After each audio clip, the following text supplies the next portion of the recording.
Bom dia, boa tarde ou boa noite, bem-vindos a mais um devocional. E hoje nós vamos conversar sobre Jeremias 29:11, que fala sobre a esperança. Um texto que eu tenho meditado nesses últimos dias, nessas últimas semanas, e eu gostaria de ler com vocês e conversar um pouco sobre esse texto.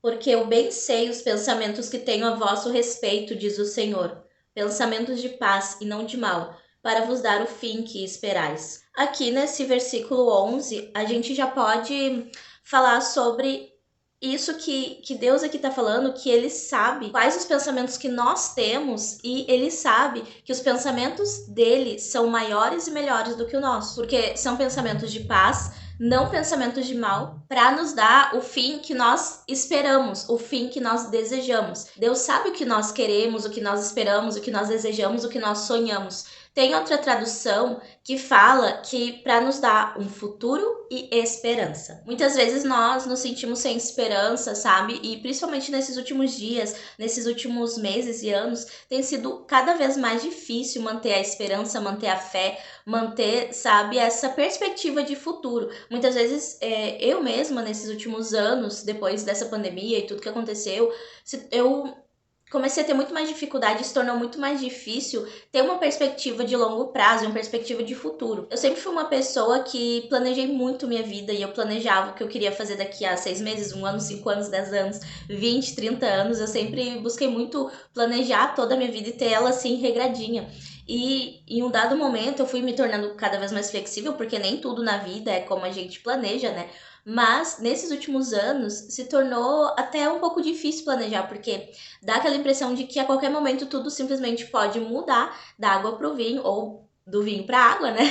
E simplesmente tudo cair por terra e vir um balde de água fria. E esses choques, sabe? Às vezes nos deixa sem esperança e sem uma perspectiva de futuro. E nós muitas vezes podemos nos questionar: será que não é para acontecer isso que eu espero, ou isso que eu desejo? Será que isso de bom não é para mim, sabe? Nós muitas vezes temos a mania de pensar que, pelo menos, né, eu muitas vezes, assim, tudo que é de ruim que pode acontecer, vai acontecer, e essas coisas boas não é pra mim, sabe, é muito mais fácil pensar que as coisas boas é pros outros, e essa palavra fala totalmente o contrário, que os planos de Deus pra nós, os pensamentos dele pra nós, é de paz e pra nos dar esse futuro que nós desejamos, esperamos esse futuro bom, esse futuro onde tem uma perspectiva e onde tem esperança, sabe? E essa palavra, se você continuar a ler, vai te contar o segredo de como isso pode e como isso vai acontecer.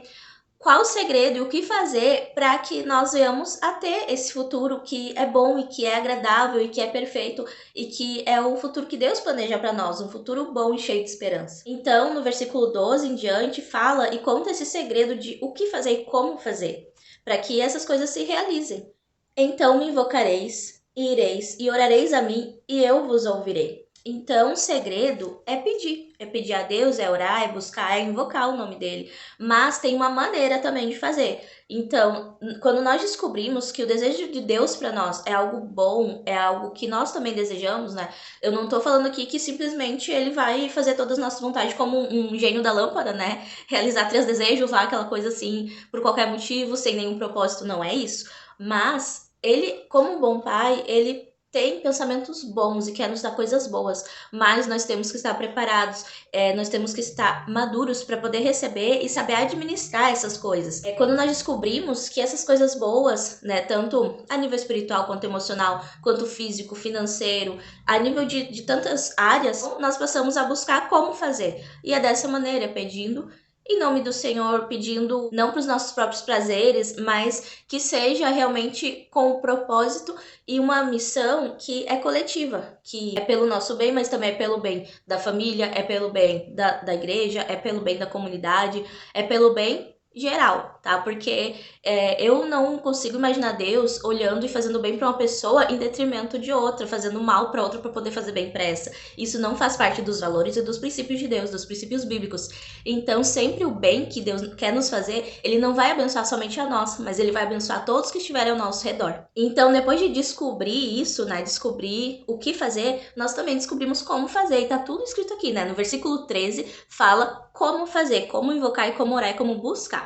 E buscar-me-eis e me achareis, quando me buscardes com todo o seu coração, com todo o vosso coração. Aqui Deus fala o que ele pensa de nós, que são coisas boas, são pensamentos de paz, não são pensamentos de mal, e são para nos dar um futuro, uma esperança, para nos dar o fim que nós desejamos, que nós sonhamos. Depois, no versículo 12, ele fala o que fazer para alcançar isso, para alcançar esse lugar. E no versículo 13, ele fala como fazer, que é de todo o coração. Então, depois ele vai contando o que vai acontecer quando tudo isso, né? Quando você entender que Deus, ele tem o melhor para você, né? E eu falo isso porque é uma coisa que tem me vindo muito na cabeça, porque muitas vezes a gente bate aquela dúvida, né? E nós, por mais que nós acreditemos na Bíblia, nós nos perguntamos, mas será que é isso mesmo? Para os outros até pode ser, mas será que para mim também? E nós temos que entender o amor de Deus como um bom pai para poder realmente acreditar que ele também tem bons planos para nós, que não é só para os outros, que não é só para o irmão do lado, mas que ele também nos ama da mesma maneira e que ele também tem pensamentos de paz,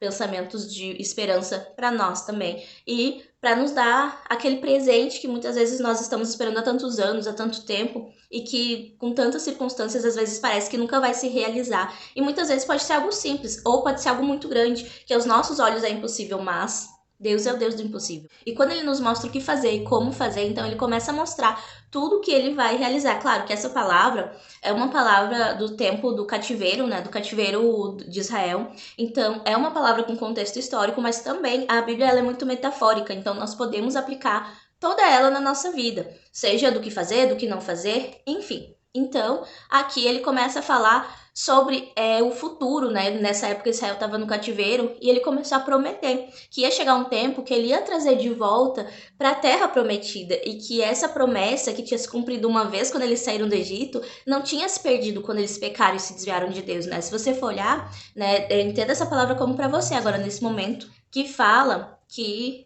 ele vai deixar que nós o encontremos. E no versículo 14 fala, serei achado de vós, diz o Senhor, e farei voltar os vossos cativos, e congregar-vos-ei, né, os juntarei, vocês, de todas as nações e de todos os lugares para onde os lancei. Diz o Senhor, e tornarei a trazer-vos ao lugar de onde os transportei. Porque nessa época, né, é muito fácil quando você se sente perdido, quando você se sente que foi castigado de alguma maneira pelo Senhor, bate aquela dúvida, né? Será que ele é um bom pai? Por que ele tá me castigando desse jeito? Com certeza é porque nós fizemos algo que plantou e semeou aquela coisa acontecer. Mas nós magicamente esquecemos, né? Mas Deus ainda assim, ele diz, calma, ainda que isso tenha acontecido, ainda que você esteja colhendo o que você plantou, é possível voltar atrás, me buscar de todo o coração, e eu quero restaurar a sua sorte, restaurar a sua vida, independente de que área for. Então, aqui ele traz uma promessa que ainda que você tenha se perdido no meio do caminho, ainda que você tenha ido para longe, ainda que você esteja numa circunstância de cativeiro, de escravidão ou de algo muito ruim, né, trazendo para nossa realidade, pode ser em qualquer área, ainda assim Deus promete um futuro, uma esperança, promete uma perspectiva para o futuro e promete que nossos sonhos sim podem se realizar e que ele quer muito fazer isso, só claro, no momento certo, da maneira certa, porque ele não quer que nada que é uma bênção se transforme em maldição na nossa vida. Então, ele pesa isso, né? Ele pesa o nosso coração se realmente nós estamos buscando pelo propósito certo e buscando de todo o coração. Esse é o devocional de hoje. Espero que vocês recebam essa palavra e meditem nela, né? Podem ler de novo. Vou deixar aqui escrito todos os versículos, né? É Jeremias 29, do versículo 11 até o versículo 14. Fiquem com Deus e até o próximo devocional. Tchau!